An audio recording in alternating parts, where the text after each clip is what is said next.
Welcome back. Today we're diving into one of Noam Chomsky's famous ideas in linguistics, deep structure versus surface structure. Don't worry, it sounds complex, but I'll explain it with simple examples. Chomsky, the father of modern linguistics, introduced the concept in his Transformational-Generative grammar. His idea was that when we form sentences, there are two levels at work: deep structure, the underlying meaning or core idea; surface structure, the actual spoken or written sentence we produce. Let's take a simple example. Deep structure: John loves Mary. This represents the basic relationship, who is doing the action and who is receiving it.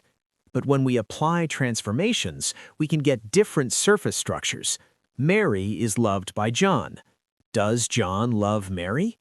Notice that all of these have the same core meaning, but the surface form changes. Deep versus surface structure also explains ambiguity. Take this sentence: flying planes can be dangerous. This surface structure could have two deep structures. The activity of flying planes is dangerous. The planes that are flying are dangerous. So the surface form looks the same, but the deep structure changes the meaning. Chomsky's distinction was revolutionary because it showed sentences aren't just strings of words, they come from an underlying structure in our minds. Transformations allow us to create endless sentences from limited rules.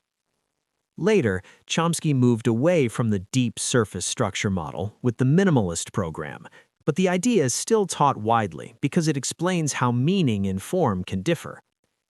So, to sum up, deep structure equals core meaning. Surface structure equals the final sentence we actually hear or read. Next time you read a sentence, try to spot its deep structure. If you enjoyed this, don't forget to like, subscribe, and share for more linguistics explained simply.